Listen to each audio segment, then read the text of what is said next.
Hello, welcome to the Tech. In this session, we'll discuss what is the prerequisite for shutting down the Netapp storage system. The situation is like there is a power down activity in your data center or the maintenance activity in your data center. In that situation, we have to shut down your Netapp storage system completely. So before shutting down the your Netapp storage system, we have to take some of the configuration backup or some of the command commands output so that it would be helpful after powering up the net of storage system. Some situations the client may say after shutting down the net of storage system, I'm unable to see my LUN, I'm unable to see my CFS drive. So in that situation, when if we have taken the commands output from the storage system before shutting down the storage system, it would be a great help. So, what is the prerequisite?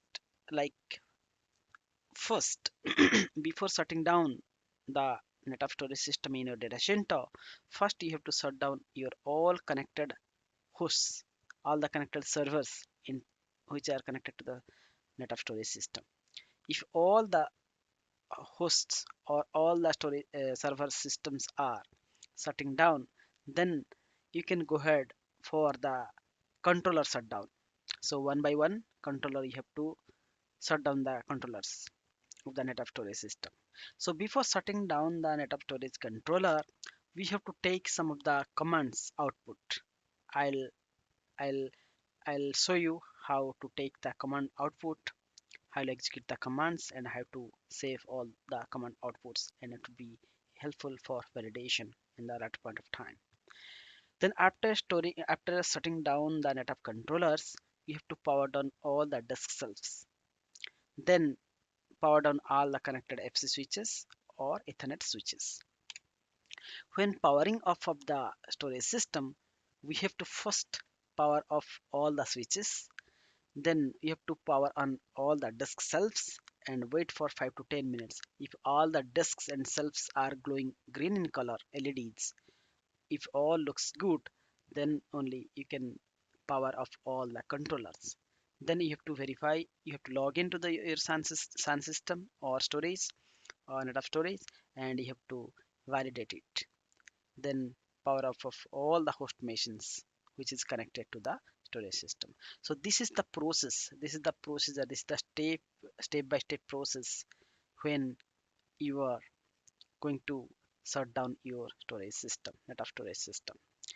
So now I will show you the some of the commands, and that output we have to take, we have to keep in a safer place, or you have to save in your local machine or somewhere else, which can be very helpful while validation of the storage system. So to see the aggregate status, I have to execute the command aggr status. See how many aggregates are there in the completely cluster. It can be fetched here by executing the aggr status.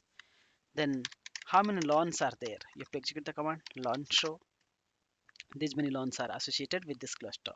Then igroup show, it will give you the igroup information. Then vserver show, how many vservers are present in this storage system? You can find out by executing the command vserver show. Then how many network interfaces are there, and the network logical IP addresses leaves are there? We can execute by the command network interface show. These many leaves and associated IP addresses are present in this storage system. So this way you can identify. Then to check the NetApp health, how, by executing the command system health status show. This system is very healthy. If it is in a if there is some failure in this storage system or something happen, it will be show you in the degraded mode, but it is saying okay, means the status is very good. And to display the health status of the subsystem of the storage, we can execute the command system health subsystem show. SAS connectivity, environment connectivity, memory, service processor, everything looks good. So that's why the parameter is okay, okay, okay. It is in healthy state. Then the self connectivity, we can execute the command system health system connectivity self. So the self UID is this one, and self ID is 0, and it is connected to the connected nodes are this one. Then system health system connectivity self show hyphen instance. You can have this complete information like UID of the self and self ID, the status, number of paths, everything showing by executing this command. System health node connectivity disk. So the disks are connected how it is. It is connected with the dual path or single path. We can see by executing this command. So this is the in a the node and the disk name and the bay name and the number of path to, so it is consist of 12 path. So the one disk is visible to the two nodes. It is a two node cluster. So system node show how many nodes are present in the system. We can find out. This is one node, it is another node, so two node cluster.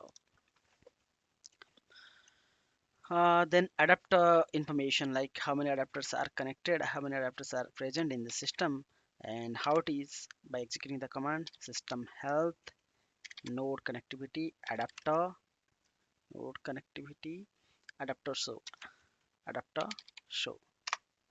So the uh, one node having 0A and 0B adapter and another node having 0A and 0B adapter. So we can have dual paths.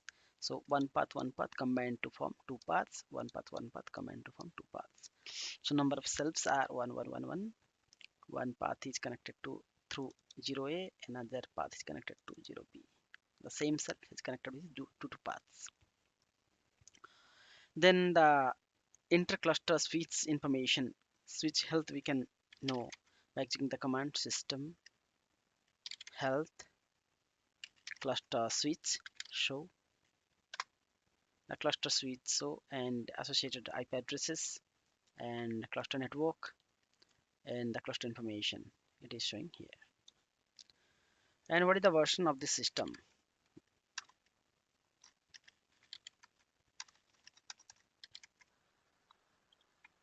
Version.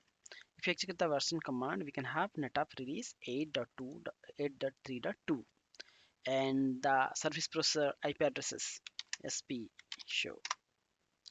So we can have the SP IP addresses.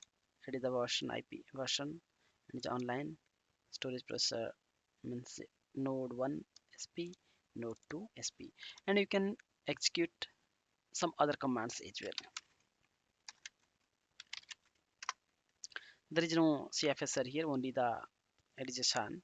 So the FC protocol is associated with this Netapp storage system, and you can execute many other commands as well if it is required, like snap mirror. It is not snap mirror is not associated with the storage system, so I'm unable to execute that command.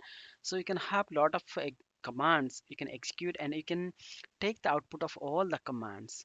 Take the output of all the commands, and you can save in your notepad.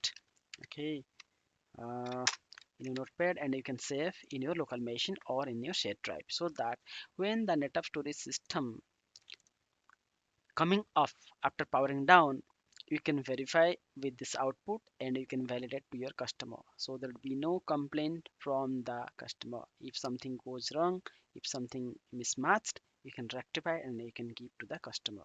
So this is the prerequisite of before shutting down the Netapp storage system, and I will explain in my next session how to shut down the storage system, Netapp storage system, to CLI, command line interface. Thank you very much.